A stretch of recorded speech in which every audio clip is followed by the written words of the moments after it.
So welcome to the latest Trainers Talk. I've gotten several questions from clients and on social of that I thought were kind of interesting, and some of the things that I've been following lately. I kind of wanted to go over. So one of the questions I got is how do you? It came from one of my team members. How do you say no? When you work in a hospitality setting, and one of the things that I think one of the best people who work in this world where they work with clients or they work in a service atmosphere is the best people know how to say yes as much as possible, but say it in a way that keeps the ball moving. But then they usually have a tough time of how to say no because they want to be of service and they want to have a reputation of being a go-getter, somebody people can count on. And it's kind of hard to find that way of finding what your no is and how to present it in a way that's least offensive for those who are worried about it. So to be completely honest, I am still working on this. I'm in this phase right now where I'm trying to learn how to be very careful of what I take on because of the commitments I've already gotten. And it's a nice situation. Sometimes it can be a nice situation to be in when you have more work coming in that sometimes you can do. And I think the biggest picture is setting your boundaries and your overall spectrum of what your goals are. If your goal for right now, for us, my goal is to continue to grow the business in the verticals that we currently do. So we want to enhance that part up to the point of quality. So as soon as we feel like quality is dropping, then we look at what constraint was within the business to stop it. But if we don't feel like we can control that constraint and the time necessary to complete whatever task this person's asking me, who I have to say no to, then I've learned to just say at the current time, we don't have the time or the resource to fulfill the standard that's necessary.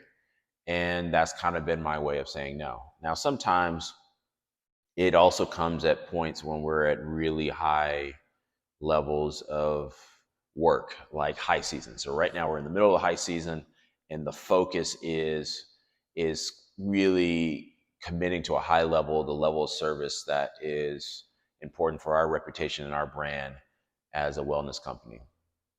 In the off season, we often look to grow our partnerships when we have a chance to regroup and retool the team for the upcoming seasons. But right now, we're hunting. So we're in the focus of the day to day.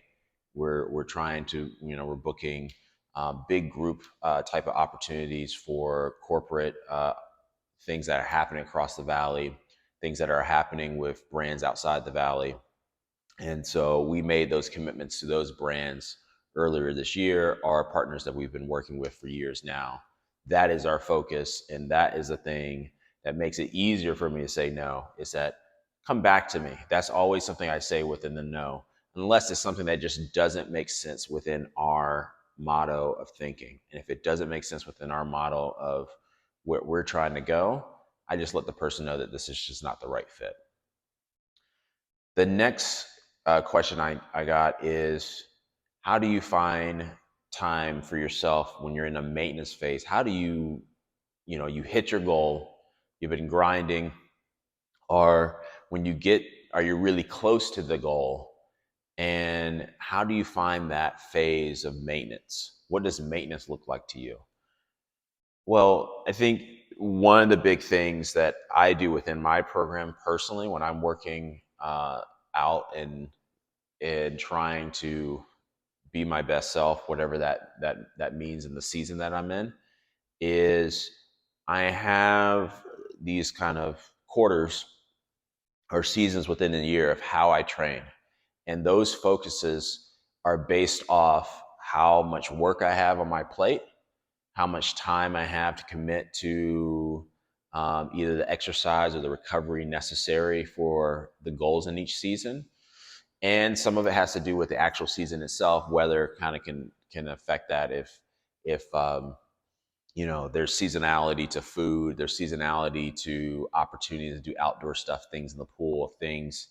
If it's raining, raining season, it's going to be more things I'm going to do inside. So usually what happens when I get into the high season, I am mainly in a more maintenance phase. And what happens is I strip back a little bit more of my sugars in my diet. I also strip back, I try to pull back on the fat within my diet just a little bit.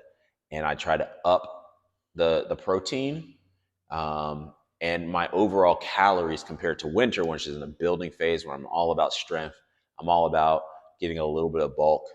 When I'm in the summer, I'm about trying to stay as lean as I can while still taking the go in between of when I can really train and fit things in.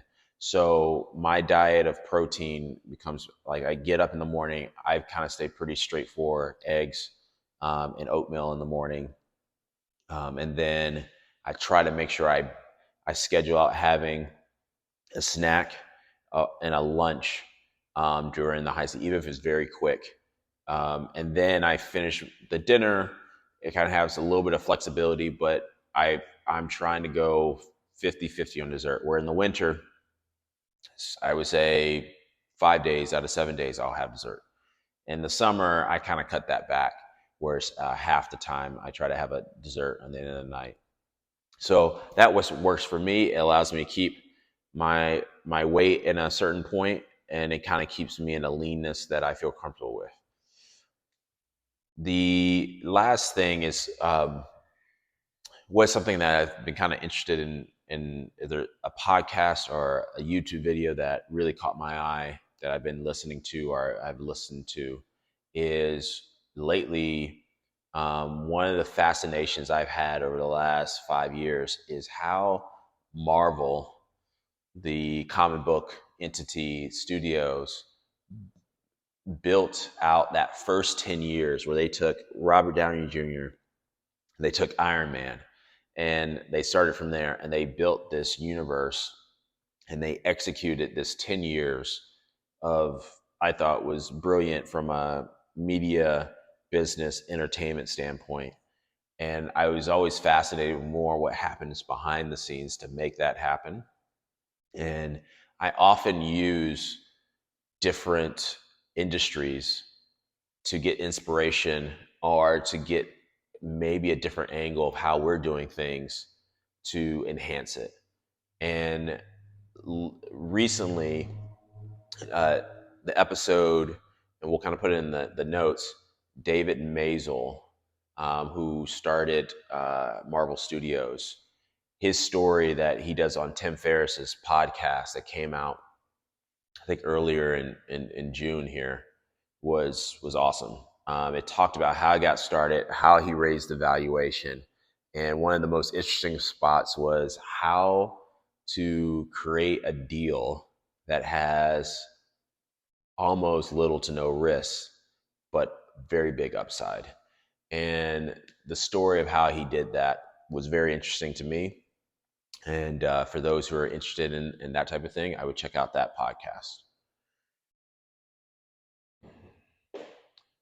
And I think that is all I have this time. We're going to continue to do this more often with different questions. So make sure you subscribe to the latest podcast, YouTube, Instagram. Just follow me on all things. And I look forward to sharing these news stories coming out.